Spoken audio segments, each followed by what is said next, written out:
Am I the asshole for refusing to move out?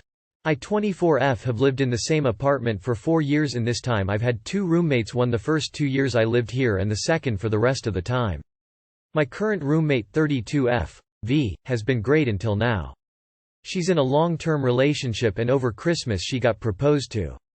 Now they want to live together, but they both approached me and asked me to let her fiancé take over my lease and for me to find a new place as soon as possible. I have a few problems with this. I feel like they should find a new place together because I've lived here longer. I also told V a few months ago that I spoke to the landlord about once our lease together is up that I'll be living alone since I can now afford it. At that time she agreed and said that her and her boyfriend would look for a place together. I told her this, but she said that when they started looking for a new place that everything else was too expensive and it made for sense for me to move out and not her.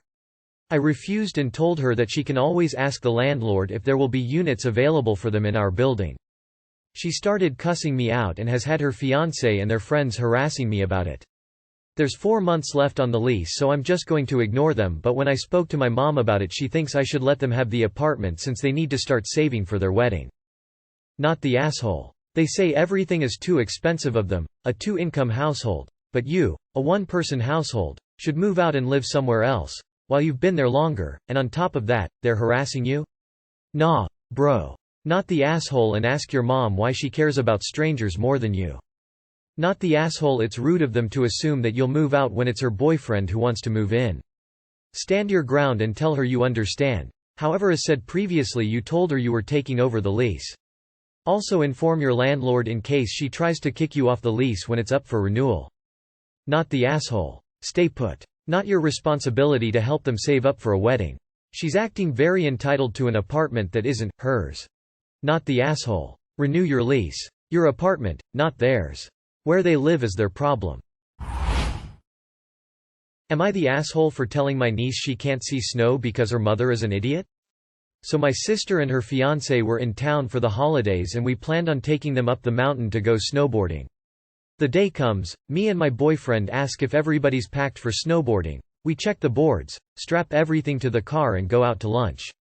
My niece, 14F, who's never seen snow outside NYC, is talking excitedly about actually getting to snowboard the entire time. My boyfriend gets my niece to help check the gear so me and my sister can catch up a bit. Eventually he comes over to me and says that we're 2 helmets short. I ask if we have ours and if we still have spares. We always keep at least 1 spare usually, just in case ours takes a good hit. He says the spare's cracked. So I tell him we'll head to the sports center or something to pick something up. Well, guess what? The sports center was closed because its employee decided to just call off. My sister is asking if we could go to the next closest store, to which I inform her that the next closest store is more than an hour away in snow. So she says, let's just go anyways. Now, my sister should not have been surprised when I said no. My ex died 3 years ago from a snowboarding accident, no helmet, gave himself a concussion, hemorrhaged before help could get up the mountain.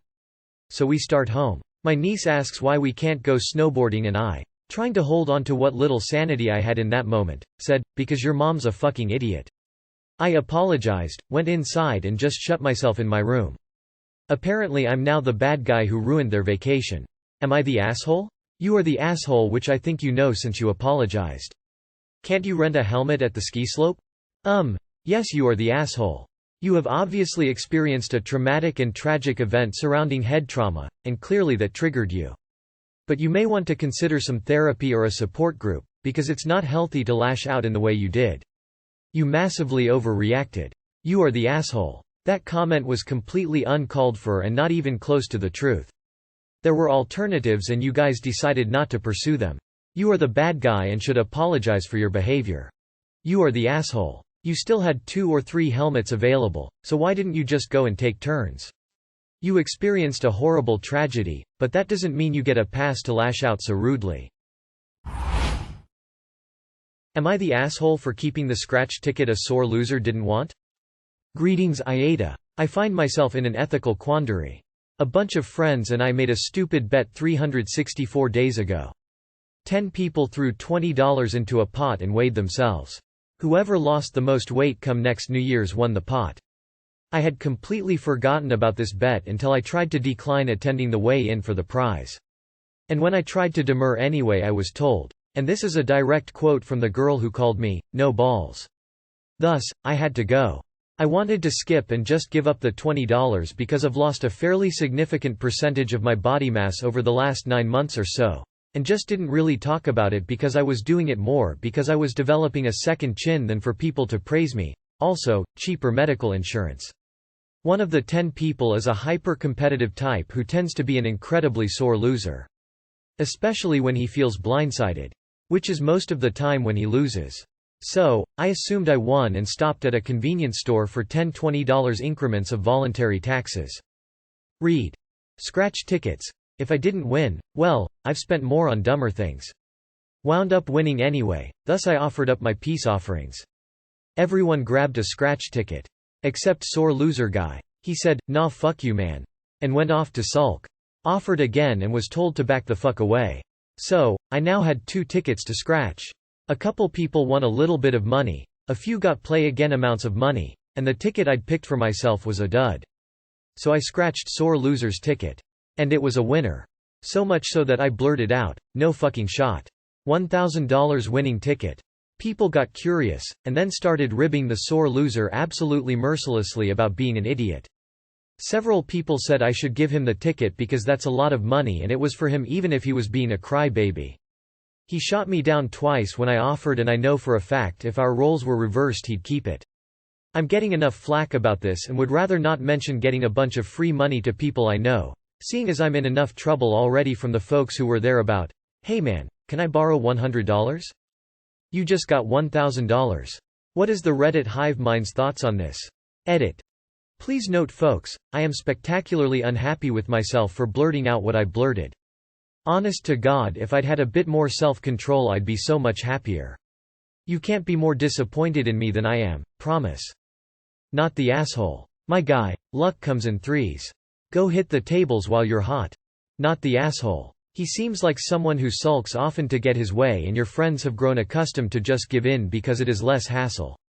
Go treat yourself. You deserve it. Not the asshole. Dude had his chance and he blew it over ego. Serves him right. Not the asshole, you won fair and square. You then spent money on lottery tickets to gift to people. The sore loser refused the gift. Then and there, the lottery ticket was fully yours and will forever be. But you offered a second time and was met with hostility. No doubt about it, that lotto ticket's yours. Then yay. $1,000. Which is yours because it's your lotto ticket. Census being it's yours. Your friends aren't nice though, gimme $100 because you just got money, not nice at all. If it were me, I'd save it. Am I the asshole for putting parental controls on my TV and royally pissing off my Phil? I, M30s, live with my wife, F30s. We have 2 kids, M8 and F6. My wife's parents are staying with us temporarily as their home is having some serious repairs after a freak accident. It wasn't their fault and luckily they had insurance. The repairs should be completed in 2 months from now. I don't really get along with my in-laws, especially my father-in-law, but I agreed to let them stay because I thought the time would fly by and it wouldn't be that bad, but I'm posting here so I guess I was wrong. My Mill doesn't have a job and my Phil works late shifts until around 11 p.m. When he gets home they will watch YouTube in the living room and play music on it at a loud volume with our speaker system. It's not college house party bass tearing apart the walls, loud, but it is still loud. My kids are not light sleepers but this wakes them up. Then they go wake me up because they want me to make it stop. My kids need to be rested for school and I need to get up in the morning to drop them off and go to work. My wife works overnight shifts so she doesn't witness this. I've tried to talk to my Mill and Phil about it and asked that they please keep the noise down after my kids' bedtime which is 8:30 p.m. I don't expect complete silence but I really don't think they need to have the TV on loud late at night. My Phil argued with me and said that he doesn't finish work till 11 p.m. So I'm basically expecting him to not do the things he enjoys after work. I told him he can do it before work or on his days off or it's tough shit. He complained to my wife who's now taking his side in saying that the kids need to learn how to sleep through a bit of everyday noise. I told her it's not everyday noise and that he and Mill are being excessively noisy and inconsiderate, she's just not there to see it. My Phil has been sending me links to buy earplugs for the kids. I've gotten really fed up with this. It's not my in-laws' house and they're staying with us as guests and I think they're being really selfish. I decided to put parental controls on the TV so that my in-laws can't use it after 8:30 p.m., until 6 a.m. the next day. Between those times the TV can't be used without putting in the password and only I know it. This doesn't affect my wife as she doesn't get off work until 6 a.m. and isn't normally home until 6:20-ish. My Phil is now incredibly pissed off with me and said that I'm acting like a child and keeps pestering me, demanding the password. My wife is also mad at me for upsetting her dad. I'm just so annoyed at this whole situation and I'm sick of hearing about it, so I just want to know if I'm morally in the clear. Not the asshole. Your in-laws are rude and inconsiderate, and your wife should be managing them and backing you up in this. Had she done so, you would not need to take such drastic measures. Both you and the kids need your sleep. The in-laws are guests in your home. This is wildly inappropriate for them to act this way. If they don't like the house rules, they can go to a motel. Not the asshole, they may be in-laws but they are guests within your home. You've asked them politely before and they've ignored you. Tell them to read a book to keep themselves entertained. Not the asshole. Who the hell stays as a guest in someone's home, knowing they have young children, and expects them to be okay with them playing loud music all night? Even without the kids in the equation, that's still unreasonable and wildly inappropriate, but it just adds another layer of assholery. Not the asshole, you are a saint. The link to earplugs would have had me sending links to hotel rooms back.